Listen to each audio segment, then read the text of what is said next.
인생의 어느 순간 우리는 문득 이런 생각을 합니다. 이제는 혼자라는 게 익숙해졌다. 젊을 때는 외로움이 두려웠지만 나이가 들수록 고독은 더 자주, 더 깊게 찾아옵니다.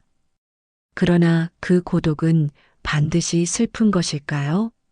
니체와 노자의 말을 빌려 혼자 있음의 참된 의미를 함께 생각해 보려 합니다.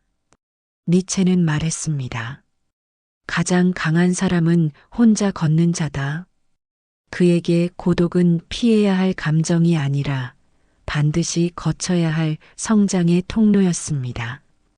그는 인간이 진정으로 자기 자신이 되기 위해서는 세상의 소음으로부터 한 걸음 떨어질 용기가 필요하다고 했습니다. 그는 이렇게 말했습니다. 새로운 진리를 찾는 사람은 언제나 외롭다. 그러나 그 외로움이 그를 자유롭게 만든다. 반면 노자는 고독을 고요함이라 불렀습니다.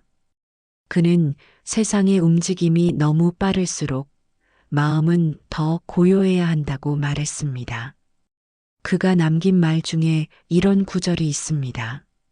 고요함은 세상의 근본이다. 즉, 고독은 세상과의 단절이 아니라 세상과 조화를 이루는 가장 깊은 순간이라는 뜻입니다. 니체는 서양 철학에서 홀로 있는 인간을 가장 강한 인간으로 보았습니다. 그는 홀로 선 사람을 위버맨시, 즉 스스로를 넘어서는 존재라 불렀습니다. 그에게 고독은 약함이 아니라 자신과 마주할 수 있는 힘이었습니다. 반대로 노자는 고독을 자연의 일부로 보았습니다. 산이 홀로 서 있듯, 물이 홀로 흐르듯, 인간도 홀로 있을 때 본래의 모습을 되찾는다고 했습니다. 결국 두 철학자가 말한 고독의 의미는 다르지 않습니다. 고독은 도피가 아니라 회복입니다. 세상으로부터 물러나 자신을 정리하고 다시 세상으로 나아가기 위한 숨 고르기의 시간입니다. 사람은 누구나 혼자가 됩니다. 어릴 땐 부모로부터, 청년기엔 친구와 동료로부터, 그리고 나이가 들면 사랑하는 사람들로부터 하나씩 멀어집니다. 처음엔 그것이 외로움으로 느껴지지만 어느 순간 우리는 깨닫게 됩니다. 혼자 있는 시간이야말로 내면이 자라는 시간이라는 것을. 니체는 자신의 책에서 이런 말을 남겼습니다. 내가 외로움을 사랑하게 된 이유는 그곳에서 나 자신을 다시 만났기 때문이다. 그는 세상의 인정이나 시선보다 자기 내면의 목소리에 더 귀를 기울였습니다. 그에게 진짜 용기란 혼자 있을 때도 흔들리지 않는 마음이었습니다. 노자 역시 말했습니다. 물은 다투지 않지만 만물을 이긴다. 물은 혼자 흐릅니다. 하지만 어느 누구보다 강하게 자신만의 길을 갑니다. 고독이란 바로 그런 물의 길과 같습니다. 조용하지만 멈추지 않고 외로워 보이지만 모든 것을 품는 힘이 있습니다. 우리가 인생의 후반부에 들어서면 자연스레 고독과 마주하게 됩니다. 자식들은 각자의 삶을 살고 배우자와의 대화도 줄어들고 친구들도 하나둘 떠납니다. 집안의 정적이 길게 느껴질 때가 많지요. 그럴 때 사람들은 말합니다. 이제 나 혼자구나. 하지만 바로 그 순간이 우리가 스스로를 깊이 만날 수 있는 때이기도 합니다. 한 노신사는 이런 말을 했습니다. 젊을 땐 사람이 많아야 안심이 됐는데 지금은 혼자 있는 시간이 제일 편해. 그는 혼자 차를 끓이고 책을 읽고 음악을 들으며 하루를 보냈습니다. 그에게 고독은 외로움이 아니라 평화였습니다. 그는 말했습니다. 혼자 있을 때 비로소 내 마음의 소리를 들을 수 있다. 그것이 고독이 주는 선물입니다. 니체는 인간이 자기 자신이 되려면 무리의 목소리에서 벗어나야 한다고 했습니다. 세상은 늘 말합니다. 이렇게 살아야 한다. 저렇게 해야 한다. 하지만 그는 말했습니다. 너 자신이 되어라. 그 단순한 말 속에는 엄청난 용기가 필요합니다. 왜냐하면 혼자가 되는 것을 두려워하는 사람은 결코 자기 자신이 될 수 없기 때문입니다. 노자는 또 말했습니다. 크게 이루는 사람은 조용히 머무는 법을 안다. 그는 세상의 중심에서 소리치기보다 한 걸음 물러나 세상을 바라보는 지혜를 이야기했습니다. 고독이란 그런 머무름의 예술입니다. 아무것도 하지 않아도 괜찮은 시간, 그저 존재하는 것만으로 충분한 순간. 그 고요함 속에서 우리는 세상과 조용히 연결됩니다. 우리는 종종 혼자 있으면 불안해집니다. 그래서 텔레비전을 켜놓고 휴대폰을 손에서 놓지 못합니다. 침묵이 두렵기 때문이지요. 하지만 노자는 침묵을 두려워하지 않았습니다. 그는 말했습니다. 말하지 않아도 아는 것이 진짜 알미다. 고독 속의 침묵은 우리를 비우고 다시 채우는 과정입니다.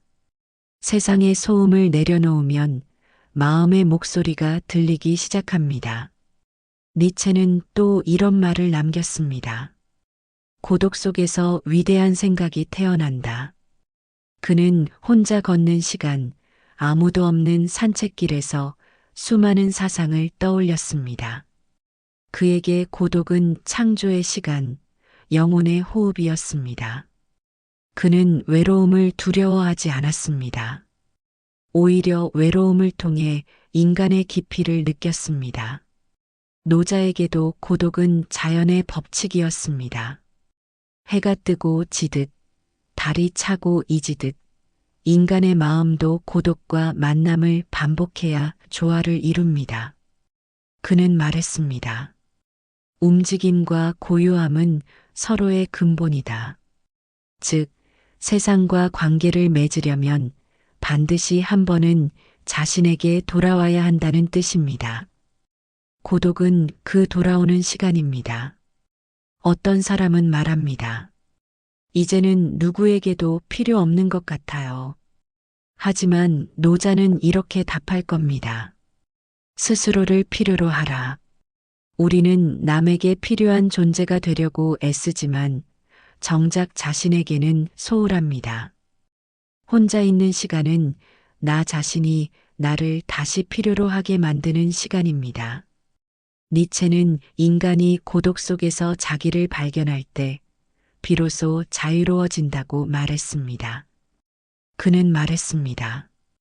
군중 속에서는 자유롭지 못하다. 진짜 자유는 홀로 있을 때 온다.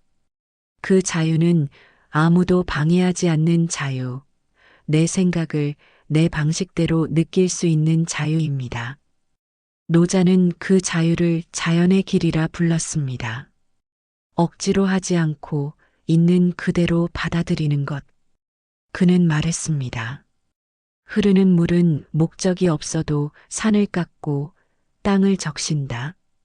그처럼 혼자 있는 시간도 쓸모없어 보이지만 어느새 우리를 단단하게 만듭니다. 혹시 요즘 혼자 있는 시간이 많으신가요? 그렇다면 그 시간은 결코 낭비가 아닙니다. 그건 세상이 여러분에게 선물한 성찰의 시간입니다. 고독 속에서 우리는 자신을 돌아보고 과거를 정리하며 미래를 조용히 준비합니다. 어느 시인은 이런 말을 남겼습니다. 고독은 인간이 성장하는 가장 조용한 방식이다. 그 말처럼 고독은 우리를 단단하게 만듭니다. 외로움은 사라지지만 고독은 남습니다. 그리고 그 고독은 인생의 향기가 됩니다. 니체는 말했습니다. 사람은 고독 속에서 비로소 자신이 무엇을 사랑하는지 알게 된다. 노자는 말했습니다.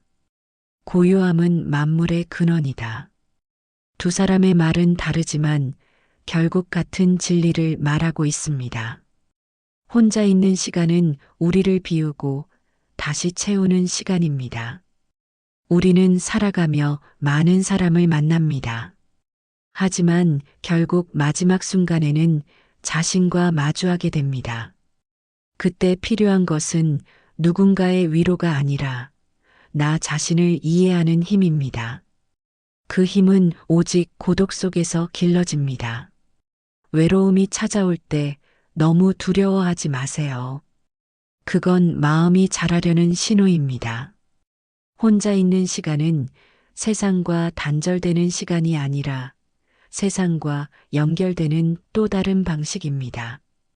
고독을 사랑하는 법을 알게 되면 삶은 훨씬 더 단단해집니다. 오늘의 이야기를 마치며 니체의 말을 다시 떠올립니다. 가장 강한 사람은 혼자 걷는 자다.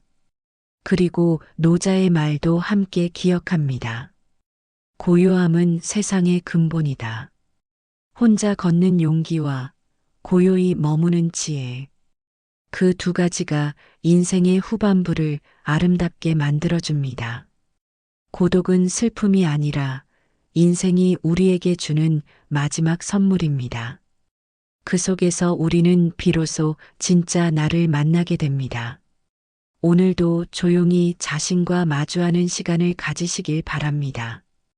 그 시간이 여러분의 마음을 더 깊고 평화롭게 만들어줄 것입니다.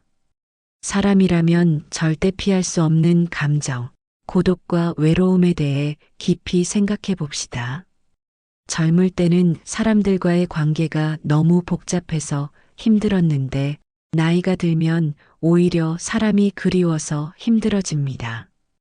인생은 참 묘합니다. 함께 있을 땐 혼자 있고 싶고 혼자 있을 땐 누군가 옆에 있었으면 합니다. 우리가 느끼는 외로움은 단순히 사람이 없어서 오는 게 아닙니다. 그건 내 마음을 나눌 곳이 없어서 오는 겁니다. 집안이 조용해지고 전화벨이 울리지 않고 하루 종일 말을 한마디도 하지 않을 때, 그때 마음 한구석이 서서히 비어갑니다. 이럴 때 사람들은 흔히 말합니다. 나 이제 외로워서 아무것도 하기 싫어. 하지만 역설적으로 이 외로움 속에는 우리가 다시 자신을 만나는 기회가 숨어 있습니다. 독일 철학자 니체는 이렇게 말했습니다. 가장 강한 사람은 혼자 걷는 자다. 그는 고독을 피해야 할 것이 아니라 인간이 자신과 마주하기 위해 반드시 거쳐야 할 통로로 보았습니다. 그는 또 말했습니다. 혼자 있는 시간에 인간은 자신이 누구인지 알게 된다. 니체에게 고독은 성장의 시간, 영혼의 숙성이었습니다. 하지만 말처럼 쉽지 않습니다. 혼자라는 건 종종 너무 조용해서 아프고 너무 길어서 견디기 힘듭니다. 특히 사랑하던 사람을 떠나보낸 후 집안의 정적은 때로 칼날처럼 마음을 베어냅니다. 그럴 때마다 우리는 이 고독을 어떻게 견뎌야 할까라는 질문 앞에 서게 됩니다. 그 질문에 대한 답을 찾아 동서양의 철학자들이 남긴 말들을 보면 놀랍게도 그들의 해답은 비슷합니다. 고독은 피하는 것이 아니라 받아들여야 한다. 중국의 철학자 노자는 이렇게 말했습니다. 고요함은 세상의 근본이다. 그는 혼자 있는 시간을 두려워하지 말라고 했습니다. 세상의 모든 자연은 고독 속에서 존재합니다. 산은 홀로 서 있고, 달은 홀로 떠 있고, 강은 홀로 흘러갑니다. 그런데 아무도 그것을 외롭다고 하지 않습니다. 그것들은 그저 자기 자리를 지키며 조용히 흐를 뿐입니다.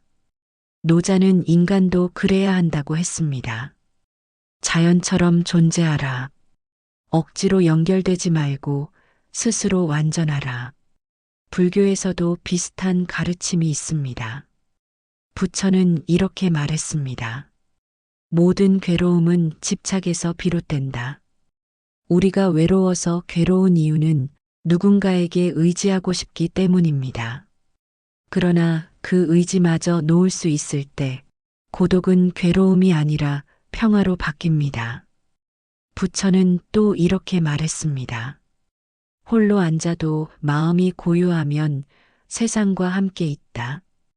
진정한 평화는 외부의 소음이 사라져서 오는 게 아니라 내 마음의 소음이 잦아들 때 오는 것입니다.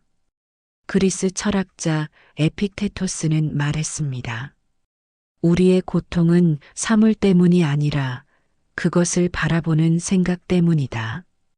외로움도 마찬가지입니다. 나는 혼자야라고 생각하는 순간 외로움은 고통이 됩니다.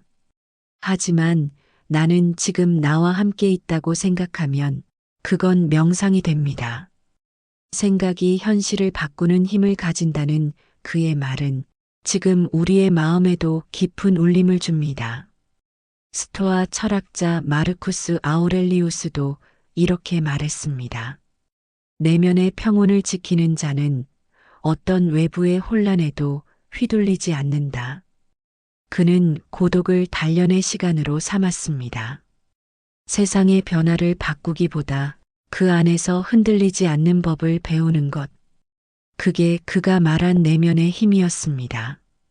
이처럼 동서양의 철학자들은 한 목소리로 말합니다. 고독은 피할 대상이 아니라 다스릴 대상이다. 그럼 실제로 외로움을 이겨낸 사람들은 어떻게 했을까요? 어떤 노부인은 남편이 세상을 떠난 후 매일 새벽 6시에 일어나 동네를 걸었다고 합니다. 아무 말도 하지 않고 그냥 걸었다고 해요.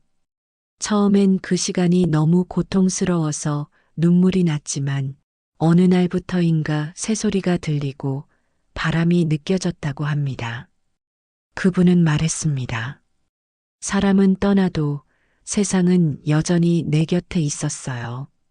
그 고요한 새벽길이 그녀에게는 혼자 있는 시간이 아니라 다시 살아가는 시간이 되었습니다. 한 할아버지는 퇴직 후 친구들도 떠나고 자식들도 바빠지자 하루 종일 텔레비전만 켜놓고 살았다고 합니다. 그런데 어느 날 문득 생각했습니다. 이러다 내 인생이 그냥 멈추겠구나. 그날부터 그는 매일 일기를 쓰기 시작했습니다. 처음엔 심심하다. 외롭다. 오늘은 아무 일도 없었다. 로 시작했지만 한 달쯤 지나자 글이 달라졌습니다. 오늘은 아침에 해가 참 따뜻했다. 길고양이 한 마리가 나를 보고 인사했다. 그는 말했습니다. 외로움을 글로 옮기니까 마음이 조금 덜 외로워졌어요. 그 일기는 이제 그의 친구가 되었습니다. 프랑스 철학자 파스칼은 말했습니다. 인간의 불행은 자기 방 안에 혼자 머물지 못하는 데서 비롯된다. 우리는 고독을 견디지 못해 자꾸 밖으로 나가려 합니다.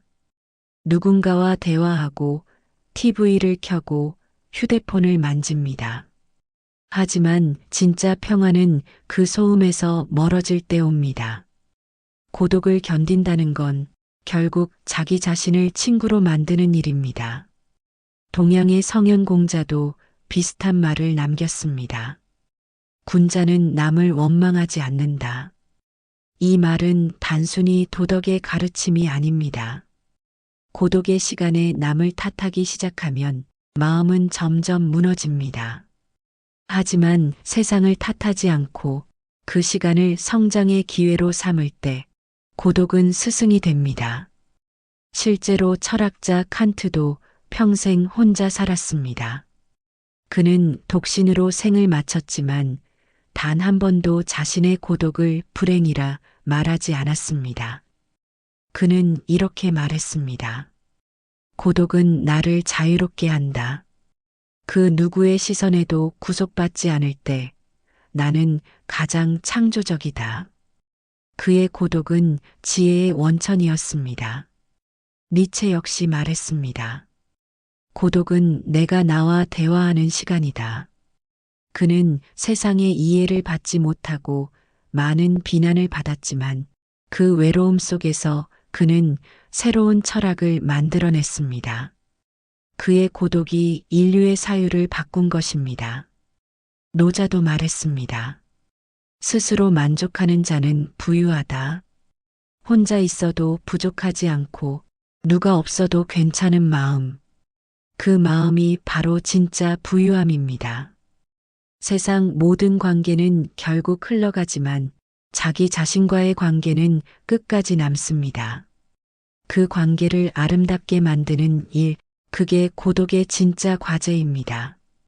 고독은 결코 나쁜 것이 아닙니다. 고독은 우리 안의 잡음을 가라앉히고 삶의 본질을 다시 보여주는 거울입니다. 외로움을 피하려 하지 말고 그 안을 천천히 걸어가 보세요. 그 길 끝에는 늘 새로운 나가 기다리고 있습니다. 한 시인은 이런 말을 남겼습니다. 외로움이여 고맙다. 너로 인해 나는 나를 다시 보았다. 맞습니다. 외로움은 나를 괴롭히는 것이 아니라 나를 깨닫게 하는 친구일지도 모릅니다. 이제 우리는 고독을 두려워할 이유가 없습니다. 고독은 세상에서 밀려난 자의 표식이 아니라 세상을 더 깊이 이해할 자의 증표입니다. 혼자 있는 시간은 공허가 아니라 회복입니다. 그 속에서 우리는 다시 인간답게 살아갈 힘을 얻습니다. 니체는 말했습니다. 고독 속에서 사람은 강해지고 고요 속에서 영혼은 깊어진다. 노자는 말했습니다. 고요함은 만물의 근본이다. 부처는 말했습니다. 홀로 있어도 두려워하지 마라. 마음이 함께 있으면 그곳이 세상이다. 혹시 지금 외롭다고 느끼시나요? 그렇다면 이렇게 생각해 보세요. 나는 지금 나를 다시 만나고 있다. 그 만남이 두렵지 않다면 고독은 더 이상 적이 아닙니다. 삶의 마지막까지 우리 곁에 남는 건 결국 나 자신입니다. 그 존재와 평화롭게 지내는 법을 배운다면 우리는 어떤 외로움도 이겨낼 수 있습니다. 고독은 인간이 성장하는 가장 조용한 방식이다. 외로움이 당신을 괴롭히지 않기를, 그 외로움이 당신을 더 깊게 만들기를 바랍니다. 젊을 때는 시간이 너무 빠르게 흐르고 나이가 들면 시간이 너무 느리게 갑니다. 그런데 아이러니하게도 우리는 언제나 지금 이 순간을 놓치고 살아갑니다. 늘 어제를 후회하고 내일을 걱정하느라 말이죠. 노자는 말했습니다. 늙음이란 사라짐이 아니라 완성이다. 그는 세월을 적으로 보지 않았습니다. 봄이 지나야 여름이 오고 여름이 지나야 가을이 깊어지듯 나이 듦은 자연의 순환 속에 포함된 당연한 과정이라 했습니다. 억지로 거슬러 싸우지 말고 흐름을 인정하라. 그게 노자의 지혜였습니다. 스토아 철학자 마르쿠스 아우렐리우스는 말했습니다. 시간은 내가 통제할 수 없는 것이다. 하지만 그것을 받아들이는 태도는 통제할 수 있다. 이 말은 우리에게 큰 울림을 줍니다. 세월이 흘러가는 건 어쩔 수 없지만 그 세월을 어떻게 받아들이느냐는 우리의 선택이라는 뜻입니다. 젊을 때는 시간과 싸웁니다. 빨리 성공해야지. 이 시기를 놓치면 안 돼. 하지만 어느 순간 깨닫습니다. 그렇게 서두르다 보니 정작 살았던 순간을 잃었다는 거리요. 시간은 늘 곁에 있었지만 우리는 그것을 보지 못했습니다. 어느 노신사는 이런 말을 하셨습니다. 젊을 때는 시간이 부족했고 지금은 시간이 너무 많다. 하지만 이제야 알겠다. 시간은 흘러가는 게 아니라 나와 함께 자라는 거였다. 그분은 매일 시계를 보던 습관을 버리고 대신 창밖 햇살을 보며 하루를 느꼈다고 합니다. 그때부터 세월은 그분의 친구가 되었습니다. 스토아 철학자 세네카는 말했습니다. 삶은 짧은 것이 아니라 우리가 낭비하기 때문이다. 우리가 후회하고 불평하느라 흘려보낸 시간들이 사실은 가장 소중한 순간이었다는 뜻입니다. 그는 또 말했습니다.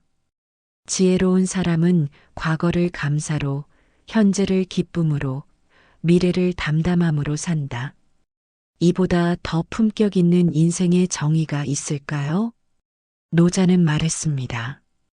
크게 이루는 자는 서두르지 않는다.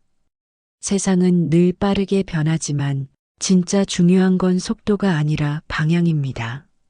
시간을 적으로 보면 조급해지고 벗으로 보면 여유로워집니다. 한 할머니는 이런 이야기를 들려주셨습니다. 남편이 떠난 후 처음엔 하루가 너무 길었어요. 그런데 어느 날부터 그 시간이 고맙게 느껴졌어요. 이제는 차 한 잔을 마시며 창밖을 보는 것만으로도 행복해요. 그분은 말했습니다. 이제야 비로소 내 시간을 살고 있어요. 그 말 속에는 세월과 화해한 사람의 평온함이 담겨 있었습니다. 니체는 말했습니다. 삶을 사랑하라. 그것이 고통이든 기쁨이든 그 모든 것이 너를 완성시킨다. 세월은 우리를 닳게 하는 게 아니라 다듬어 줍니다. 날카로웠던 마음의 모서리를 부드럽게 만들고 급했던 발걸음을 느긋하게 만들어 줍니다. 주름은 상처가 아니라 인생의 문장입니다. 그 주름마다 웃음과 눈물이 함께 새겨져 있지요. 불교에서는 말합니다. 모든 것은 변한다. 그 변함 속에 진리가 있다. 나이 듦을 슬퍼하지 말라는 뜻입니다. 세월이 흘러야 꽃이 피고 시간이 지나야 열매가 맺힙니다. 그러니 늙는다는 건 완성되어 가는 과정입니다. 스토아 철학의 에픽테토스는 말했습니다. 사람은 잃을까 두려워하지만 사실 그가 한때 그것을 가졌다는 사실만으로도 축복받은 것이다. 젊음이 지나갔다고 슬퍼할 필요는 없습니다. 그 젊음을 살았던 기억이 우리를 지금의 우리로 만들어줬으니까요. 노자는 또 말했습니다. 돈은 물처럼 흐른다. 억지로 멈추면 탁해진다. 시간도 그렇습니다. 붙잡으려 하면 괴로워지고 흘러가게 두면 아름다워집니다. 젊음을 붙잡으려 할수록 마음은 초조해지고 세월을 받아들일수록 마음은 평화로워집니다. 스토아 철학자들은 평정을 최고의 덕이라 불렀습니다. 감정이 없는 것이 아니라 감정에 휘둘리지 않는 상태. 세월이 흘러도 상실이 와도 그 안에서 자신을 잃지 않는 마음. 그게 바로 나이 듦의 품격입니다. 노자는 말했습니다. 비우면 가득 차고 낮추면 높아진다. 나이 듦은 비워가는 일입니다. 욕심을 비우고 미련을 비우고 그 자리에 평화를 채우는 일입니다. 비움이야말로 세월이 우리에게 준 마지막 선물입니다. 시간은 흘러갑니다. 그러나 그 시간은 우리를 더 단단하게 만들 뿐 결코 우리를 무너뜨리지 않습니다. 세월은 적이 아니라 우리를 완성시키는 벗입니다. 오늘 하루 시계를 조금 내려놓고 하늘을 바라보세요. 그 하늘은 젊은 날에도 지금도 같은 색입니다. 세월은 변하지만 그 속에 나는 여전히 나입니다. 그걸 깨닫는 순간 우리는 더 이상 늙지 않습니다. 우리는 단지 익어가고 있을 뿐입니다.